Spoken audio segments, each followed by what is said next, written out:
Тархины бүтэц үйл ажиллагаа. Энэхүү сэдвийн агуулга нь мэдрэлийн тогтолцоо болон тархины бүтэц гэсэн хоёр хэсгээс бүтнэ. За тархины бүтэцэн дотроо их тархи, завсрын тархи, дунд тархи, арын тархи, тархины бүрхүүл гэсэн хэсгүүдтэй. Мэдрэлийн тогтолцоо. Амьд амьтан бүр гадны зөвшөөрлийг мэдэрч хариу өгч орчинтойгоо харьцан оршиж амьдрна. Нэлээд хөгжилтэй олон эст амьтанд өөрийн биеийн эс, эд эрхтнийг хооронд нь болон гадаад орчинтой нь холбох өвөрмөц эд эрхтэн тогтолцоо бий болсныг мэдрэлийн тогтолцоо гэж нэрлэдэг. Мэдрэлийн тогтолцоог байрлалаар нь төв мэдрэл буюу тархи нугас, захай мэдрэл буюу тархины 12, нугасны 31 оос мэдрэл гэж хуваан судална. Хүний тархи нь толгойн эсний дотор байх учраас түүний дээд тал нь гавлын дотор бутгалын хэлбэртэй тохирсон байна. Хүний тархины жинэн дунджаар 1830 г бөгөөд эрэгтэй эмэгтэй хүний тархины ялгаа 100 г-аас зэрдэггүй. Тархины бүтэц. Тархийг олон хэлбэрээр ангилж үзнэ. Бүтэц өвчлөөр нь их тархи, завсрын тархи, дунд тархи, арын тархи, арын тархин дотроо жинхэнэ арын тархи, урт өвтөр тархи гэж хуваагдана.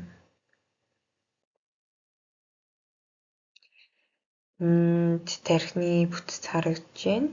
За энэ их үүсгэх нь их тархи, за завсрын тархи, дунд тархи, тэгээд арын тархи. Их тархи нь түүхэн хөгжлийн явцад доод шатны амьтанд үнэрийг мэдрэхэд зориулагдсандуудыг байснаа амьтны аймгийн цаашдын хөгжил амьдралын шаардлагаас шинэ хэсэг анги нэмэгдэн түүний доторх төвүүд нь бий болсон байдаг. Их тархийг бүтэц үйл ажиллагааны байдлаар нь дор дурдсанаар хуваана. Үнэрийн тархи, суурин цангилга буюу эртний тархи, тархины буур гадар кортекс буюу шинэ тархи. Их тархи нь хувьсал хөгжлийн явцад бусад бүх хэсгүүдээс түргэн хөгждөг учраас хамгийн том хэсэг нь буюу баруун зүүн хоёр тал бөмбөлгөөс тогтно. Дагуу завсрын гүнд хөндлөн оршиж хоёр тал бөмбөлгийг холбодог хавтгай цагаан биеийг эвэрлэг бие гэнэ. Их тархины баруун зүүн тал бөмбөлгийн айл алинд нь 5 хэсэг байна. Духны дэлбэн, зулайн дэлбэн, чамаргаан дэлбэн, дагсны дэлбэн, хажуугийн овлыг арж чамаргаан дэлбэн гадагш татвал арал хэсэг нь үзэгдэнэ. Завсрын тархи. Завсрын тархи нь дунд тархи буюу тархины хөлний өмнөд үзүүрээс үргэлжлэн тархины их холбоос буюу эвэрлэг биеийн доор хажуу талаар их тархитай зэрэгэлдээ оршино. Гол хэсэг нь харааны төвгөр таламус юм. Завсрын тархи хоёр үндсэн хэсэгтэй. Ар талын хэсэг харааны тархи, өвөр талын хэсэг болох доод орчин гипоталамус. Бүх мэдрэхүйн мэдээлэл таламусаар дамжин тархины бусад хэсгүүд рүү очдог. Таламус нь суурин цангилга, бага тархи, дунд тархи, нугасны нейронуудаас их тархинд очих бараг бүх мэдээллийг боловсруулж нэгтгэн дүгнэж байдаг тогтолцоо юм. Гипоталамус нь бие махбодын дотоод орчин, үйлдэл төрөх, сэтгэл хөдлөлийг жолооддог төв юм. Биеийн дулаан, өлсөх, цангах, бэлгийн зам үйл, сэтгэл хөдлөл, ундах, сэрүүн байх бүрчлэгийн тохируулгын төвүүд байна. Гипоталамус гэмтвэл хоолны түшил алдагдаж, дааврын тэнцвэр алдагдан сэтгэл хөдлөлийн өөрчлөлт гарна. Дунд тархи нь түүхэн хөгжлийн явцад харааны дээд төвийн доод хэсгээс шууд үүсэн гарсан учраас дунд тархи нь нүдийн алимыг мэдрэлжүүлэх мэдрэлийн төвүүд байхаас гадна хараа болон сонсголын доод төвд орших дөрвөн толгойд гол хэсэг нь болно. Мөн ба дээд хөгжилтэй амьтны харааны сонсголын дээд төв нь их тархины бор бяцад нь байна. Хүний дунд тархинд харааны доод төв ба нүдийг хөдөлгөх ургал мэдрэлийн төвүүд байрлана. Сонсголын доод төв оршино. Тархи нугас хоёрын хооронд харилцах бүх замууд заавал дайрч гарна. Бусад замууд мөн үүгээр дайрахаас гадна улаан бөөн, зориотын бус хөдөлгөөн болон булчингийн томсыг зохицуулахад оролцоно. Тархины бүтэц харагдж байна.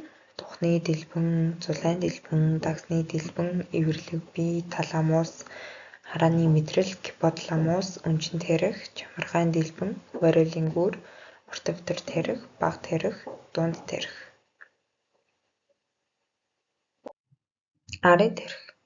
Арын тархины доод хэсэг нь урт өвтөр тархи, дээд хэсэг нь жинхэнэ арын тархи юм.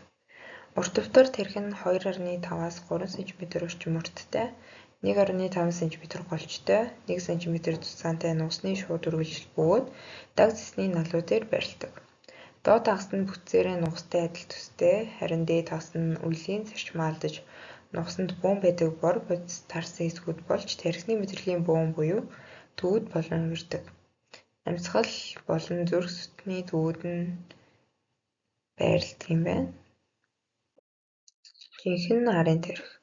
Тархины суурь хэсэгт урт давтар тархи ба тархины хөл хоёрын хооронд өндлөө орших 25 мм орчим цагаан гүүрийг варилын гүүр гэнэ.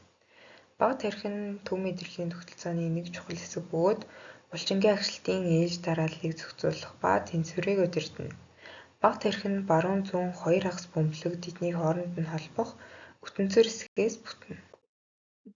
Тархины бүрхүүл. Тархины бүрхүүл нь хатуу бүрхүүл, хөөстөн бүрхүүл, зөөлөн бүрхүүл гэсэн 3 бүрхүүлтэй. Хатуу бүрхүүл нь нуус тархинд байдаг ширхэглэх холбогчдээс тогтно. Нуусанд ясны дотор завсраа өөх, вений судас агуулсан зөөлөн бүтэц болж харагддаг. Биеийн хөдөлгөөнийг дагаж хатуу бүрхүүлийн дотор нуус нь чөлөөтэй хөдөлж байдаг. Харин тархинд энэ бүтэц өөрчлөгдөнө. Юун түрүүн хатуу бүрхүүл ясандаа шууд наалдаж бэхлэгддэг ба гавл ясны дотор талын хэсгийг цусаар хангадаг.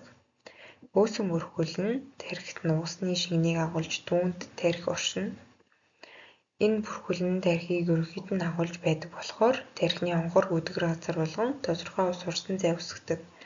Үүнийг нь цүнхэл гэж нэрлэдэг. Зөөлөн бүрхүүл нь тархины артер, вений судас өөр орондоо холбогч эдээр холбогдсон бүтэн торон тогтолцоо юм. Энэ торноос цусан хангамж авна. Хөлүүдийн зураг харагдаж байна. Хатуу бүрхүүл, хөөсөн бүрхүүл, зөөлөн бүрхүүл.